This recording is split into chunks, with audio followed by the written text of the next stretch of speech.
Okay, I want to talk about another way to generate a function and in one of these sequence functions, and it's called a recursive sequence. So something is going to reoccur, and we'll see what that is. I'll just teach it by example, and you will get some practice with it soon. Say the first term, a sub o, just to show you, we can use this a sub o when not necessary, when we want. A sub 1 is 1. So the first term in our sequence is 1. The second term is 1. So it's not too exciting yet, but our bike ride's going to get a little bumpy now. A sub k equals a sub k minus 2 plus a sub k minus 1. And that's where k is greater than or equal to 2. So where k is greater than or equal to 2. And let's see what that generates. So the first term is given as 1, and the next one is 1. But what's the third one? Well, then we have to jump over here because the third one, k is greater than or equal to 2. So the third one is going to be a sub 2, because this was a sub 0, a sub 1. A sub 2, this is a sub 0, this is a sub 1. So a sub 2 is going to follow this rule. So I'm going to put in a 2 everywhere there's a k, and I'm going to get a sub 2, which is what I want here. This was a sub 0, a sub 1, so I'm looking for a sub 2 now. A sub 0, a sub 1, what is a sub 2? And I'm going to put in a 2 everywhere there's a k. So this becomes a to the 2 minus 2 plus a sub 2 minus 1. Simplifying that, I get a sub 2 equals a sub 0 plus a sub 1. So what is a sub 0? It's right there. What is a sub 1? It's right there, and I have to add the 2. So I get 1 plus 1, I get 2 for a sub 2. Let's see what a sub 3 is. And then I think our bike will be rolling downhill on this one. So, get rid of this.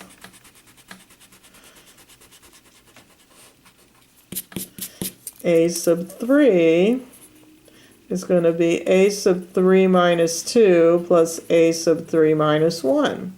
A sub 3 is going to be a sub 1 plus a sub 2. So, where's a sub 1? Right here. Where's a sub 2? Right here. I add them, and I get 3. Do you see how this is recursive? It's going to reoccur and reoccur. So a sub 4, just like this one, I added these two. This one, I added these two. This one, I'm going to be adding these two. And the next one, I'm going to add these two. And the next one, I'm going to add these two. So when you define something recursively, you're always going to get a current term from previous terms in some way.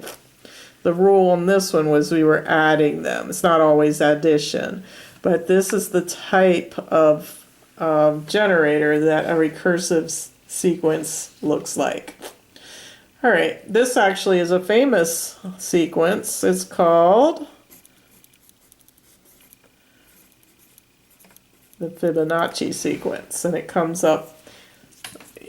up here and there in life, so we have a name for it.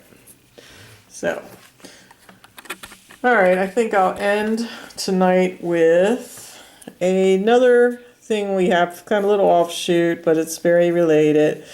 We need to know what factorial is. Factorial notation often shows up in our sequence generators, in our formulas. So I think you've seen this before, but I'll teach it anyway. So we are so excited about factorials that we use this symbol for them. So we can't contain ourselves, so we call it F explanation point. It's read F, it's not F, 5 explanation point, and it's read 5 factorial.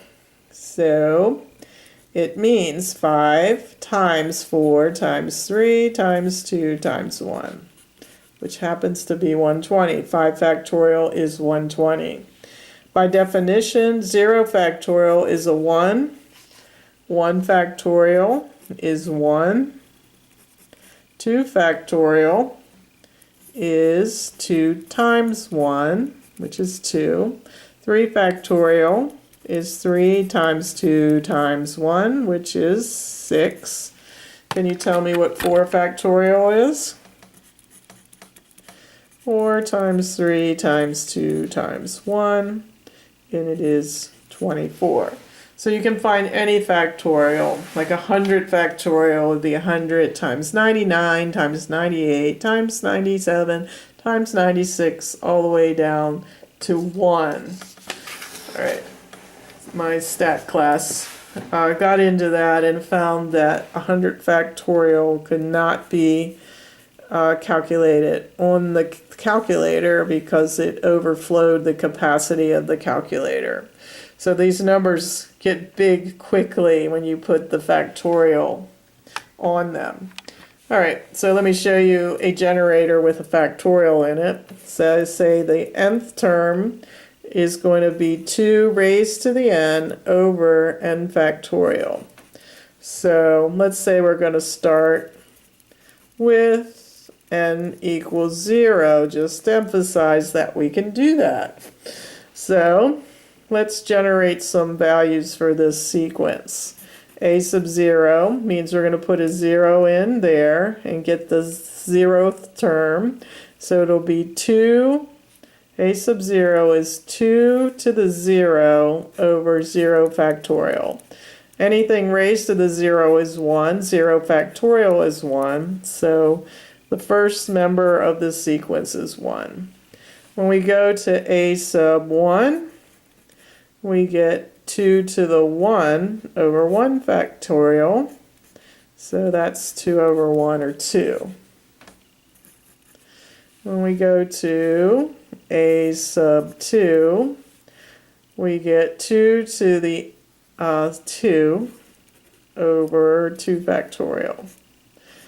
That is 2 raised to the 2 is 4 over 2 factorial is 2. So we get 2 again. All right, I'll just work over here. Let's do A to the 3. Can you beat me to it?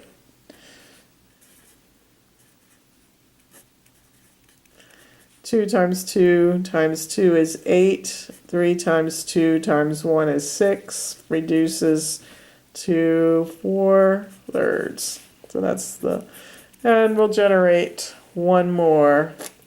And we'll do A sub 4 is going to be 2 to the 4th over 4 factorial. 2 to the 4th is 16. 4 factorial was 24. So when we reduce that, they're both divisible by 8. So we get 2/3. So up here, that generator with the factorials, with the factorial, generated this so far. And we can take it even further. Let's not, and say we did. All right. Hope you enjoyed the little bike ride. Hope it wasn't too frustrating or bumpy. I will see you tomorrow where we'll ride some more. See you then.